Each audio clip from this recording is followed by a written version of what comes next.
जय हिंद। अभी आप देख रहे हैं न्यूज़ भास्कर इंडिया 24 और मैं हूं पवन कुमार शर्मा।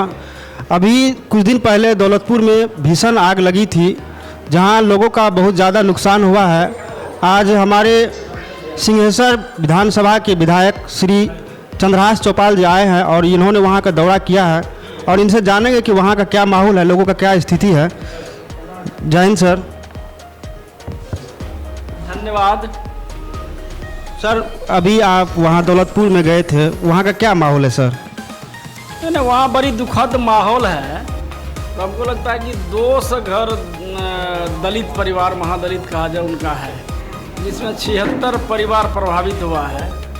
और सरकार का सारा दावा खोखला इसलिए है कि वो हमको जैसा जानकारी मिला कि वो महिला खाना बना रही थी और वो घास से खाना बना रही थी, सूखा हुआ जलावन होता है उससे।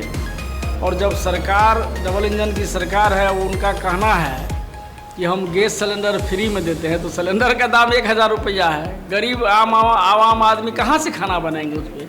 और वो चावल धोने गई हैंड पाइप के पास, तब तक आग पूरी तरह से पकड़ लिया और 200 से अधिक घर जल गया।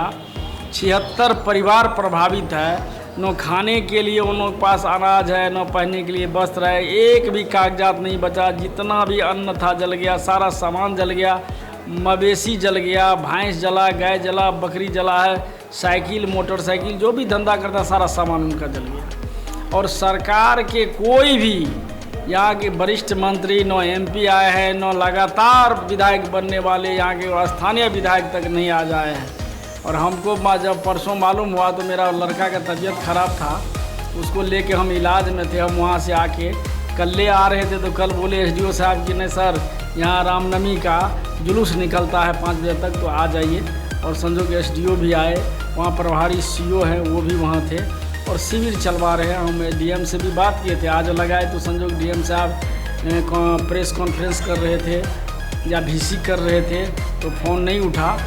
लेकिन बड़ी दुखद स्थिति है, वहाँ कोई सुविधा नहीं है दलित के लिए, न सोने की व्यवस्था है, न कपड़ा की व्यवस्था है, न रहने की व्यवस्था है। सर, वहाँ हम भी दौरा किए थे तो वहाँ देखे कि सबसे ज़्यादा जो परेशानी होती है, रास्ता, वहाँ घनी आबादी थी जिसके कारण इतना नुकसान हुआ है। रास्ता के बारे में सर क्या बताना चाहेंगे? देखिए, महादलित परिवार है, चौपाल परिवार, और 200 घर है वहाँ। अभी तक जिस समय में इंदिरा आवास चलता था, न इंदिरा आवास मिला है, न वहाँ जो है अभी प्रधानमंत्री आवास मिला है। दुखद बात है कि 95% लोगों के पास अपना ज़मीन नहीं है। वो एक नीलू गोयत है, उनके परिवार के लोगों का ज़मीन है, ज़मींदार लोग हैं, उनमें बसे हुए हैं। बहुत कम लोगों को बास्केट पर्चा मिला है। और DM साहब से, सरकार से हम मांग करेंगे कि तमाम दलित परिवार को बास्केट पर्चा देके अविलंब उन लोगों को मुख्यमंत्री आवास योजना के तहत 15 दिन के अंदर उनका आवास बना दे, सबको शौचालय बना दे और जाने आने की रास्ता भी बना दें, पीने के लिए पानी दे, उन लोगों को सोने के लिए, पहनने के लिए कपड़ा हो, जो सरकारी चिकित्सा है, एक स्कूल की भी व्यवस्था हो। कहना कि कुछ बचा नहीं उन लोगों के पास। और सरकार का जितना दावा है सब खोखला है।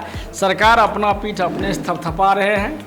न कोई सरकार में रहने वाले विधायक आए, न मंत्री आए। हाँ, DM साहब जो है SDO को प्रतिनियुक्त किए थे, नीरज जी को हम भी कल फ़ोन किया, आज आए बेचारे दौरे कहा बड़ी व्यस्त समय है सर, और 2 हैंड पाइप गला है।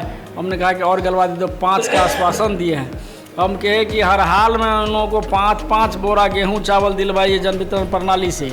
उन लोगों को कपड़ा पहनने के लिए चाहिए, घर चाहिए, शौचालय चाहिए, सारी व्यवस्था जो है मुहैया करवाइए। और हर हाल में उन लोगों को चिकित्सा की भी व्यवस्था करवाइए, स्वरोजगार की व्यवस्था भी करवा दे। रोजगार चाहिए, गरीब लोग हैं, सारा जो भी धंधा करता था सब जल गया उन लोगों का। क्या लगता है सर, वहाँ के लोगों का स्थिति कब तक जैसे था पहले, कम से कम उस स्थिति में कब तक आ जाएंगे वहाँ के लोग? निश्चित हमारे राष्ट्रीय जनता दल और महागठबंधन के जितने भी साथी हैं, सब लोग सड़क पे संघर्ष करेंगे और सदन तक इस मामला को ले जाएंगे। यदि उन लोगों का स्थिति में सुधार नहीं हुआ दलित परिवार में, तो आने वाला दिन जो 25 का चुनाव है, उसमें बिहार के भविष्य और वर्तमान आदरणीय तेजस्वी प्रसाद यादव जी मुख्यमंत्री बनना लगभग तय है। जिस तरह का योजना लाया है, और उस समय जब मेरी सरकार होगी तो निश्चित उन लोगों पे जितना जो है उन लोगों का समुचित व्यवस्था किया जाए, आम सुविधा मुहैया करवाने का प्रयास करेंगे। सर क्या उस गांव के साथ साथ और आसपास के गांव में भी आपकी सरकार आने से कुछ मिल सकता है? नहीं, निश्चित। सरकार बदलने के पास 20 साल से माननीय मुख्यमंत्री नीतीश कुमार जी अचेत अवस्था में पड़े हुए हैं। वो तो अचेत अवस्था में, उनको कुछ जानकारी ही नहीं, क्या बोलेंगे विधानसभा में, क्या बाहर बोलेंगे, क्या क्या हो रहा है। बिहार को इतना घिनौना बयान देते हैं कि देश में बिहार का नाम शर्मसार करने का काम किया, राष्ट्रीय गान पे भी किस तरह से किया। देखिए रहे तो बेचारे अचेत अवस्था में है।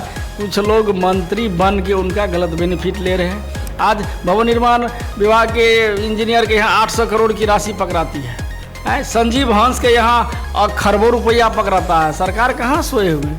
सरकार के मुखिया नीतीश कुमार जी अचेत अवस्था में है और उनका कुछ लोग जो दबंग मंत्री हैं और कुछ दबंग जो पदाधिकारी है वो लूट रहा है आम जनता को। आज देखिए मोटेशन कराने में कितना परेशानी है।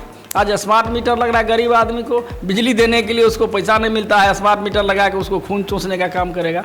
ये सारे चीज़ का हम लोग विरोध करते हैं और हम लोगों का सरकार बनेगा तो हर माँ बहन को 2500 रुपया प्रत्येक महीना, हर विधवा, विकलांग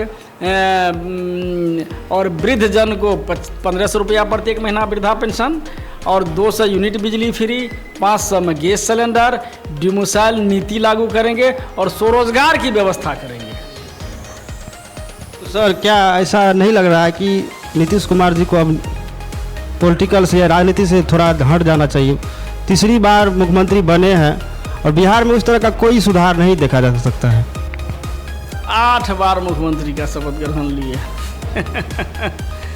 लगातार शपथ ग्रहण पे शपथ ग्रहण ले रहे हैं। हमको लगता है कि उसका कुछ अंश में 5 से 10 ईस्वी का कार्यकाल जो था ना, तो लोगों में लगा एक उत्साह था कि अच्छा काम करेंगे। उस समय में हम लोग का केंद्र में सरकार था और लालू जी रेल मिनिस्टर थे और मनमोहन सिंह की सरकार में लगातार यहाँ जो है लगातार हम लोगों का ग्रामीण विकास मंत्री यहाँ मोटी रकम भेजने का काम किया और सड़क पे तमाम काम हुआ है। तो उस समय में लगा कि काम नीतीश जी कर रहे हैं, करना भी चाहिए, लेकिन वो रहा नहीं। अब वो दूसरे के दबाव में चलते हैं, वो किसी के इशारा पे काम करते हैं। तो निश्चित अब तो बिहार निर्णय ले चुके हैं। आप सी वोटर सर्वे भी देख लिए हैं, कई चैनल से आया है कि कौन कितना है, 41% कौन है, 18% कौन है, 15 कौन है, 8 कौन है, 4 कौन है।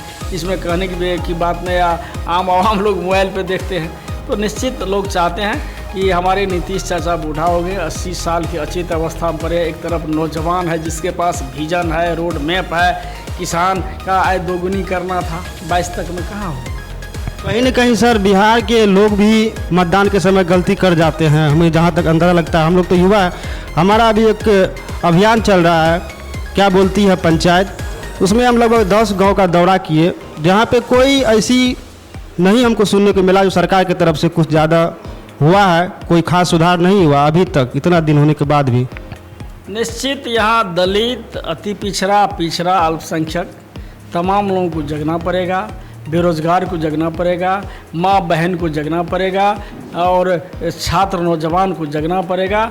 और उसी से बिहार से ही क्रांति शुरू होता है। जब आज़ादी की लड़ाई पूज्य बापू को बिहार आके लड़ना पड़ा, जब लोकनायक जयप्रकाश को बिहार से बिगुल फूकने के बाद देश के उस समय के सबसे प्रभावशाली सरकार, सबसे मजबूत सरकार को धराशायी कर दिया, तो बिहार करवट लेगी और बिहार में सत्ता बदलेगी और आने वाला दिन 29 में देश में भी सत्ता बदलने का काम बिहार करेगी। धन्यवाद सर। धन्यवाद। देखते रहिए आप न्यूज़ भास्कर इंडिया 24। तब तक के लिए जय हिंद।